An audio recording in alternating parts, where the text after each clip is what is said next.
উত্তরাঞ্চলে তিস্তার পানি কমলেও কমছে না দুর্ভোগ। তীরবর্তী এলাকায় এখনও পানিবন্দী অন্তত 12,000 পরিবার। বিচ্ছিন্ন হয়ে পড়েছে চরাঞ্চলের যোগাযোগ ব্যবস্থা। দেখা দিয়েছে নদী ভাঙন। কয়েকদিনে রংপুর, লালমনিরহাট সহ 5 জেলায় ভাঙনের শিকার প্রায় 100 পরিবার। রেজল করিম মানিকের রিপোর্ট। উজানে ঢল ও টানা বর্ষণের পর তিস্তা অববাহিকায় পানি কমতে শুরু করেছে। তবে পানি নামার সঙ্গে সঙ্গে প্রকট হয়ে উঠেছে নদী ভাঙ্গন। রংপুর, লালমনিরহাট, কুড়িগ্রাম, গাইবান্ধা ও নীলফামারীর বিভিন্ন নদীর তীরবর্তী এলাকায় ভাঙ্গনে দিশাহারা হয়ে পড়েছে হাজারো মানুষ।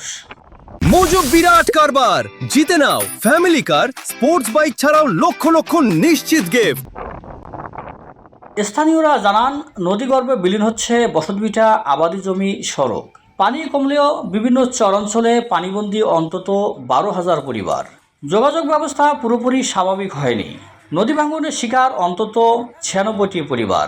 যখন তিস্তার পানি কমে আসে তখন স্রোতটা প্রচুর পরিমাণ আসে, কিনারার দিকে এসে ভাঙনের চাপ দেয়। পানি তো আপনার 2 দিন থেকে পানি বেশি বেশি পানি হওয়ার কারণে গ্রাম অঞ্চলে আমাদের কিছু কিছু ঘর বাড়িতে পানি উঠে গেছে।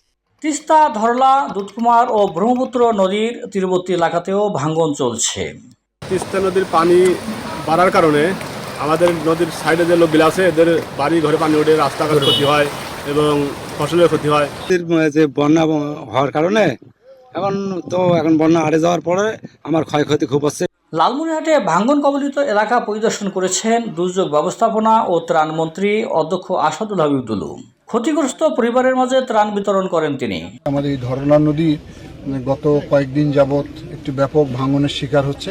তাৎক্ষণিকভাবে এমার্জেন্সি কাজ আমরা করছি, জিও ব্যাগ ফেলে আপাতত এটিকে ঠেকানোর চেষ্টা করতেছি। পানি উন্নয়ন বোর্ড জানিয়েছে, ঝুঁকিপূর্ণ এলাকায় জরুরি ভিত্তিতে ভাঙন রোধের কাজ চলছে। ধরলাতে বেশ কিছু ঝুঁকিপূর্ণ পয়েন্ট রয়েছে: বুমকা, বাঁশরিয়া, বুদারু, ইটাপোতা, বনগ্রাম। এসব আমরা কিছু কিছু জায়গায় ইতিমধ্যে জরুরি আপৎকালীন কাজের অংশ হিসেবে জিও ব্যাগ বালি ভর্তি করে ভাঙন প্রশমন করার চেষ্টা করে যাচ্ছি। পানিবন্দী জীবন, নদী ভাঙ্গন আর বসতভিটা হারানোর আতঙ্কে দিন কাটছে উত্তরাঞ্চলের হাজারো পরিবারের। রেজাউল করিম মানিক, নিউজ 24, রংপুর।